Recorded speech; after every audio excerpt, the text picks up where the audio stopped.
Welcome to the Pirate Broadcast, where we interview interesting people doing interesting things, where you can expand your connections, your community. Kindness is cool and smiles are free. And let's get this party started. Welcome to the Pirate Broadcast, and thank you so much for being here, everyone. I love that you're here, and all the gratitude in the world for stopping by, catching a few nuggets of knowledge, and learning something new today. We were talking before the show, Andrew and I, and we wanted to share a couple of things that are very strategic for your business and your business marketing and branding. However, he also pointed out that the fact that it was one of these, you have a hospital band, and you also have a fall risk here. I have a fall risk band and everything else. But the one that I wanted to show you is this one from Shelley, Decide to Be Kind. So, and the reason why I want to bring this up is because we're all going through different things at different times in our lives. And when you decide to be kind, and you know how I promote kindness in the Pirate Broadcast, in the Pirate community, it's one of the things that you can never have enough of. And sharing it out. And Andrew is going to be here today sharing a little bit of kindness and generosity and sharing some of the strategic thought processes that he goes through when consulting with businesses and making sure that people can use their resources wisely. So Andrew, thank you so much for being here. And I thank you for taking the time and sharing this information with us today. So hey, thanks for having me on the show. I'm honored. Well, Andrew, we've been going back and forth on LinkedIn for a while now, and you are in the space where the virtual marketing management space, where a lot of business owners may need some support and some assistance. They don't know how much, they don't know how deep it goes. They don't really know what to do next. And that's one of the voids that you fill for those guys, for those individuals. Tell us a little bit how you got there and what's your journey up to this point. How did you arrive at doing this work?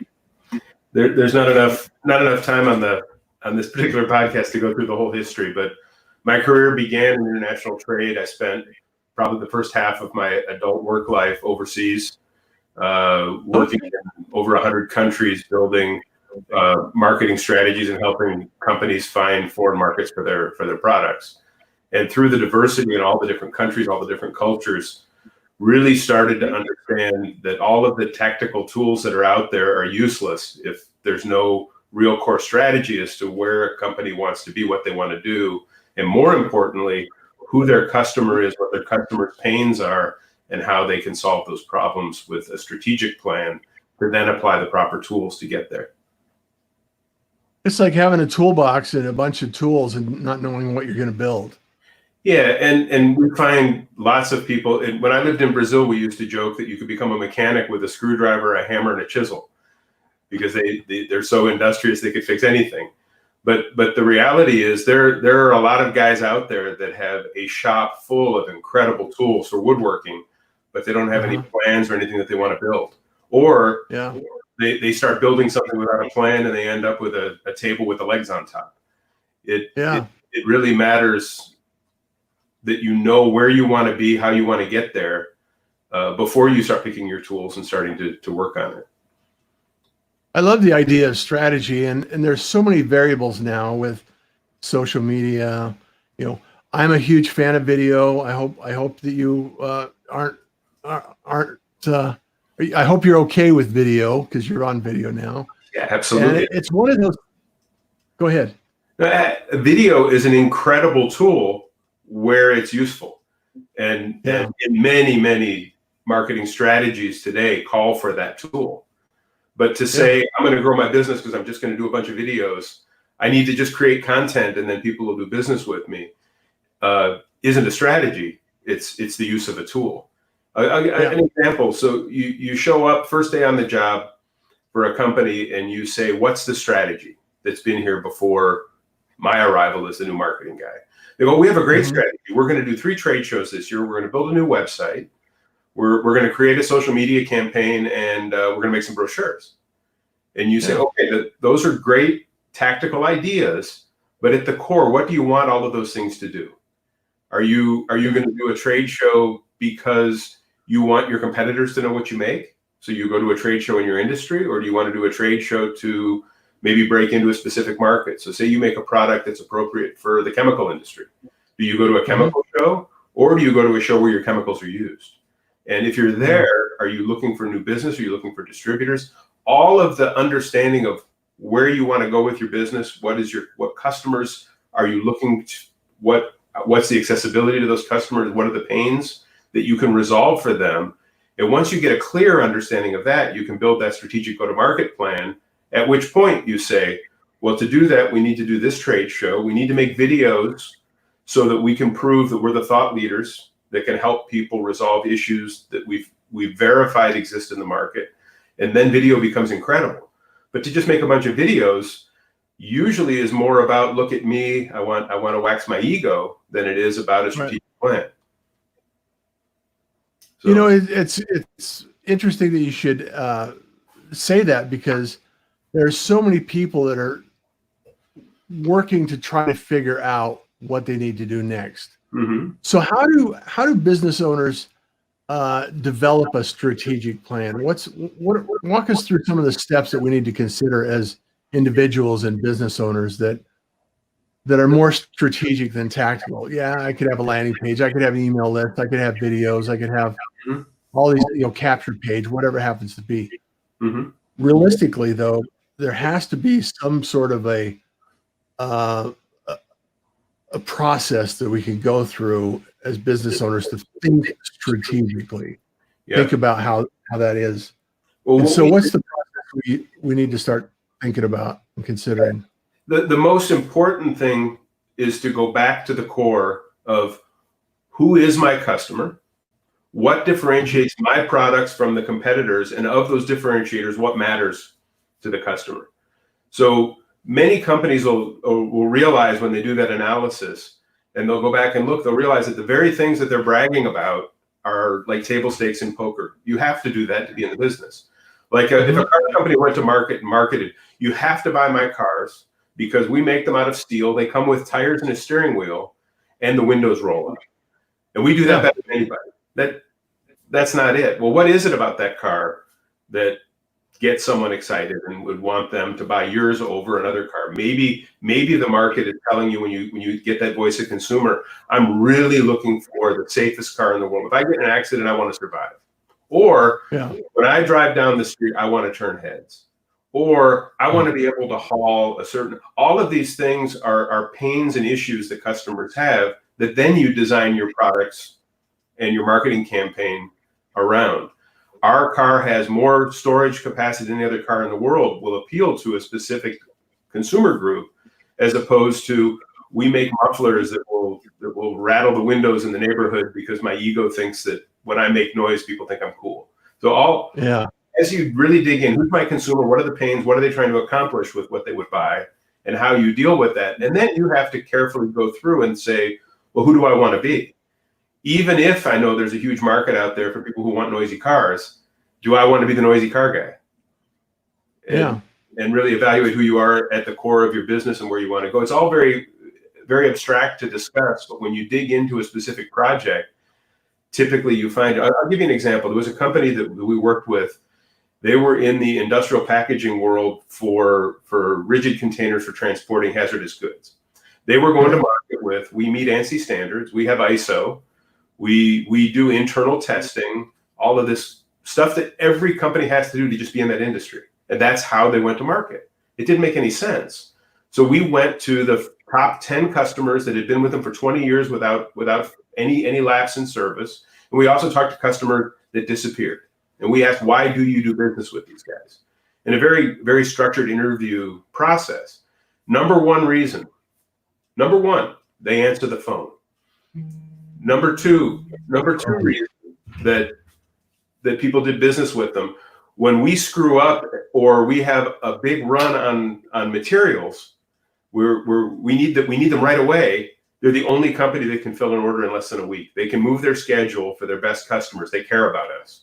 Number three, when they goof, and companies goof, they fix it. They take responsibility. They fix it right away. I don't have to wait a month for someone to come back to me and go, okay, well, I guess we have to do something. So it was a complete customer service story as to why people love them.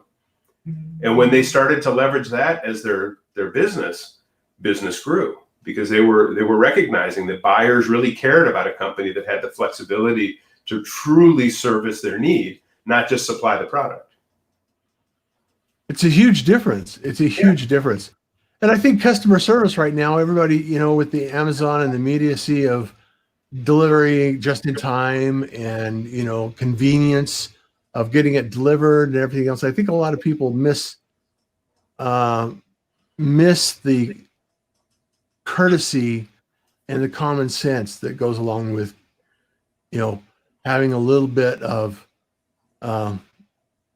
just sharing that information with people, answering the phone, and having some support in place if people have problems. And it makes a huge difference in so many businesses. Yeah. In each market segment, within those, the companies have personas and personalities that you really need to dig into, because you will have customers, they love you because they never have to hear from you. They know that if they put a purchase order through, it's coming, it's going to be right, and it's that you've made the buyer's life easy.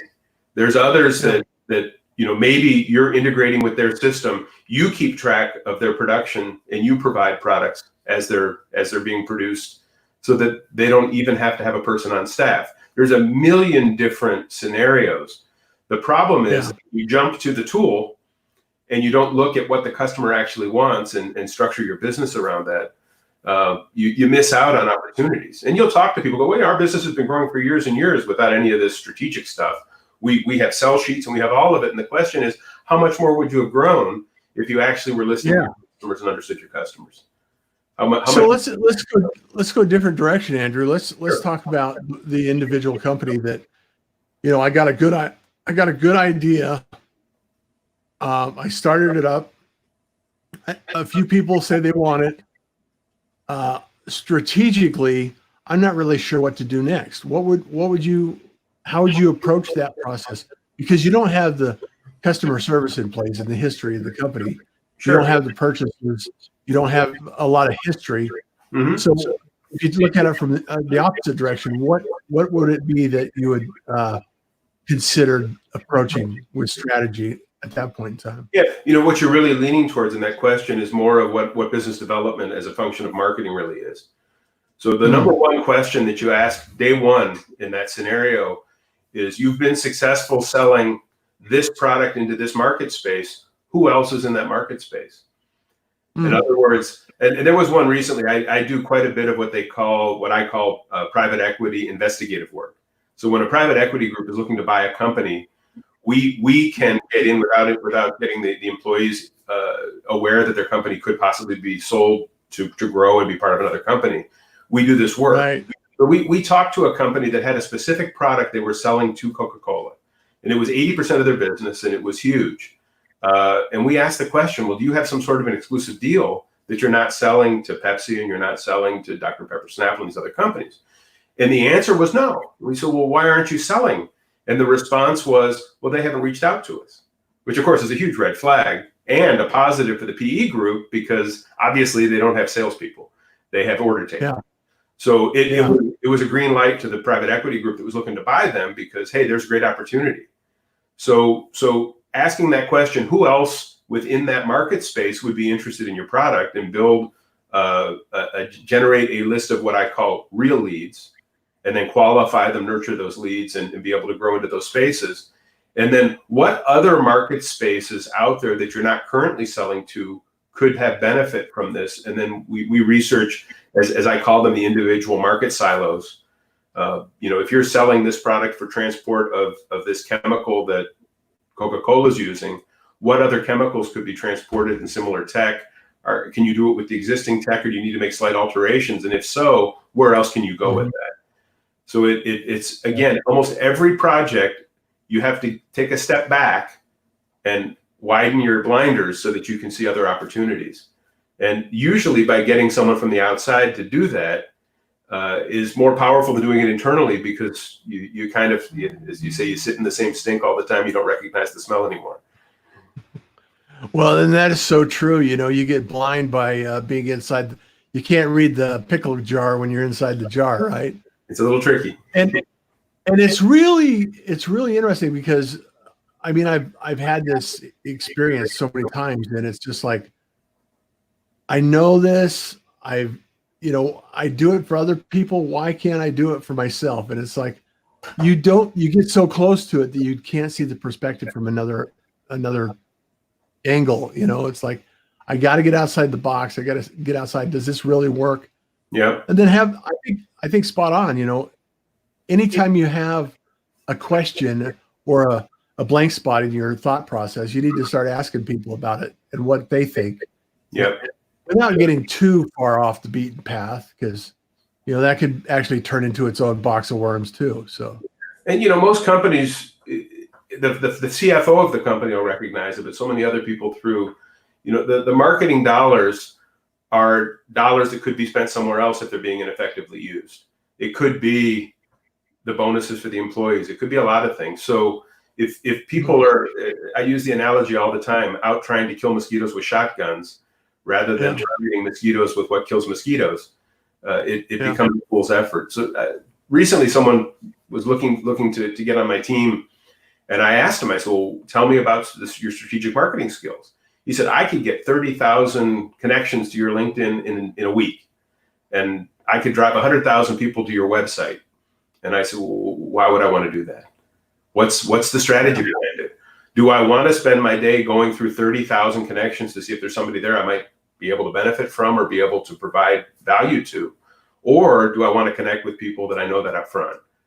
Because if I spend my days trying to figure out through my 30,000 who I should and shouldn't be doing business with, I'm not producing anything. Who do I want to have a conversation with? Yeah.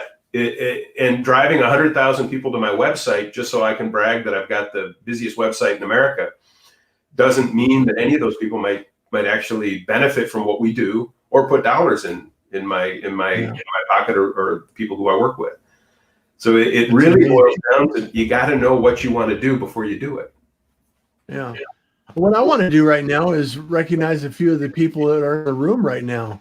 Sure. JD, he's over there in Houston, I believe. Hi, Pirates. Simon, good morning, Russ and Andrew. Thank you so much for being here. Wendy, she's always wonderful. Hello, Pirates. Good morning. Good morning. I bet this is Lori Knudsen, probably. So, Howard, top of the morning. Hopefully you're doing better, Russ. I am. Thank you for mentioning that, Howard. I really appreciate it. So, I love that. Hello from Atlanta, Georgia. Awesome. Thank you so much. Team Live. Fantastic. Hey, Ross. And then you got the noisy car guy, Andrew. You must know each other. I can't read the comments on YouTube, but mine. Why is that? You can read other comments in the comments on YouTube, but if you go to Facebook, you can read the comments also. Gabriel, good morning, fellow Pirates. Fantastic that you're here. Welcome to the Pirates, and just stepped into the best posse on LinkedIn. And good morning, everyone. Quality over numbers every time. So I love that. Glenn Partridge, Arizona. Fantastic. Yes, you are correct, Lori. Your name is still not displaying. It's Lori. I know who you are. Somebody else sees you. Glenn Partridge says he sees you. So, and Wendy's, we know your aura. Fantastic. So, Andrew, we're here today. You're an international speaker. You're international. I mean, a lot of trade shows are not getting the traffic and the access and activity that they're normally getting at this time of year, because, pandemic circumstances and everything else that's going along with that. So what are some other strategies that business owners can use to connect? Besides video and doing shows like this, I mean, I think for me, this is a great activity, and it feeds what I'm doing over at the Pirate Syndicate. And the Pirate Syndicate is essentially the show that allows me to help other businesses share their message. And that message has to be strategic for their business. It kind of goes along the same lines. It's like, okay, just because I have a tool doesn't mean I know how to operate it. And when I know how to operate it, it doesn't necessarily mean it's strategically in place to meet my criteria and my goals for my business. So we have to build that thread through all layers. Yeah, again, you mentioned the trade show not happening, which is a tool, the trade show. And it's a great example to sort of answer the question that you did. There was a time pre-internet, pre-fax machine, where a trade show was the place usually once a year within an industry that you could launch a new product. And all businesses spent their entire year getting ready for that trade show to do the big launch. If they didn't have budget for other types of advertising, it was a big part of it. Over the years, it's transformed into regional shows and all these different things with far less impact, depending on your industry, every year. So I remember when I was selling equipment into the newspaper industry, it was the entire building in Chicago. Now the newspaper industry trade show, if it still exists, the last time I saw it, it was in a conference room at a hotel. So the tools change all the time in terms of the strategy.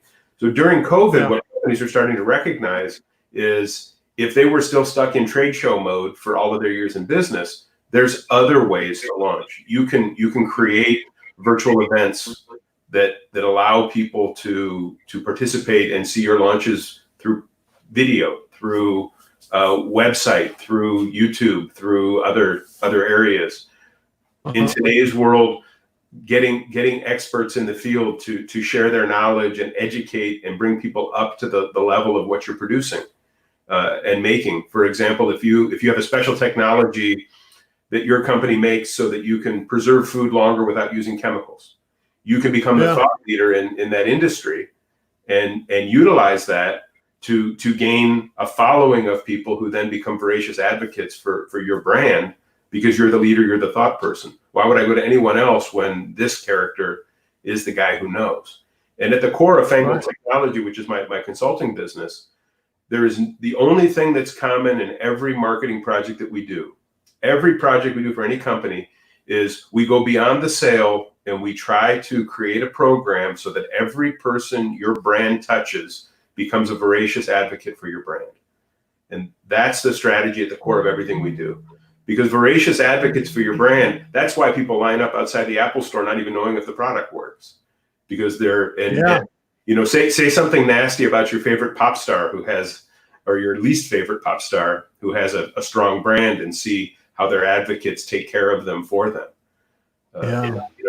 So in this world, it's about how do you promote your brand in a way that really creates advocacy, and what are the tools that you're going to use to make that happen? And through that brand advocacy, how are you servicing and making people's lives better with your product? So I love that. I love that. And I think sometimes, and maybe you've seen this as well, is that some businesses want to make it too complicated. They overcomplicate the process and they miss the point of having just a good, solid conversation with somebody that knows a little bit more than what they're thinking, or can see outside the box or around the corner.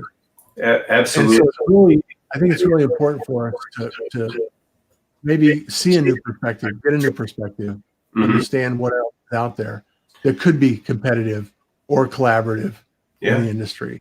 One of the things we look at, Russ, very clearly when we're doing this market analysis in terms of the voice of the customer, how does it feel to do business with this company? Yeah. Do they make it easy? Do they make it difficult? That example that I used, they grew their business because they were the easiest to work with in an industry where many people thought their product was a commodity. It's not a commodity if you provide value. Yeah. That's the difference. Absolutely. That's the difference. So where do people find you, and where can people track you down, Andrew, to get more information about your business and your support and your assistance in marketing? Sure. I'm on LinkedIn, open to connect with folks not selling Bitcoins and multi-level marketing scams. And you can also find me at fangledtech.com, FANGLEDTECH.com. And fantastic. Yeah, we do. One of the things, in terms of giving back, I block out a certain amount of time every week for what I call pick my brain sessions. So young entrepreneurs can book a half an hour of my time to flesh out an idea, or bounce an idea off, or get some help, career advice, otherwise. And through the website, you can contact me and set that up also. I'm always happy to help and give back for all the great mentors I've had over the years. That is fantastic, and I really hope people take advantage of the years of knowledge and experience. Being a global, having experience globally gives us a different perspective than we just had it here locally. I think that's important for us to understand. Is like it's not always the case that you have this kind of experience at your fingertips. So I really appreciate you being here, Andrew, and thank you so much for sharing it. I just want to go back to the Gabriel says, the sunshine has entered the room. How are you doing, my amazing friend? So, and Angie says, Gabriel, good morning. Fighting a headache, but other than that, I'm doing fantastic. Hope you were doing well too. These are people in the. I truly believe that when they love this group of people, and then Kenyatta makes people's lives better with your product. I love that. Thank you, Kenyatta. Appreciate that. How does it feel to do business with this company? Bam. Price is irrelevant when it feels right to work with them. Awesome quote. Thank you, Andrew, for sharing that. I love that Andrew gives back. That is cool. So reach out to Andrew. Get some time with him. Book some time. A special friend. Angie, pick my brain. That way what a great way to give back. I'm hearing trippy feedback. Me too, Kenyatta.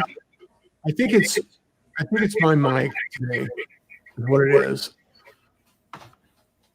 Let me see if I can fix that. Is that better? Let me know if that's better. I think it is. Well, now that we've wrapped up the show, it's technical issues right now, and I'm a little broken, Kenyatta. So I'm happy to be here. I love the fact that we can have this conversation, Andrew. Me too. And I'm getting a little feedback again, but we'll work through it. So if you had to leave one golden nugget with us today, whether it be in business, life, liberty, the pursuit of happiness, what nugget of knowledge would you like to leave with the pirate community today? The key to success is tenacity and curiosity. Tenacity and curiosity. Yes. I love it. I love it. Well, Andrew, thank you so much for being here today. I appreciate you. I appreciate all the pirate community. Reach out to Andrew, connect with him. Don't promote any Bitcoin or multi-level marketing stuff with him. He's averse to that. So fair warning. And then also just make sure that you're understanding what it is that you're looking for in your strategy in your business. What topics do you want the messaging to send people to? What call to action and what result are you looking to accomplish with individuals? Customer service, care, the ability to operate and continue to provide quality service. Whatever it is, pick that, go with it, build your messaging around it, and build your strategy around it as well. So great information, Andrew. Thank you so much. Hey, thank you. And I look forward to being here again and sharing more information as we go through the day. So don't go away. Stick around and I'll be right back. Thank you for joining the Pirate Broadcast. If you found this content valuable, please like, comment, and share it across your social media channels. I would love the opportunity to help others grow in their business. The Pirate Syndicate is a platform where you show up, we produce the show. It's that easy. If you want to be seen, be heard, and be talked about, join the Pirate Syndicate today.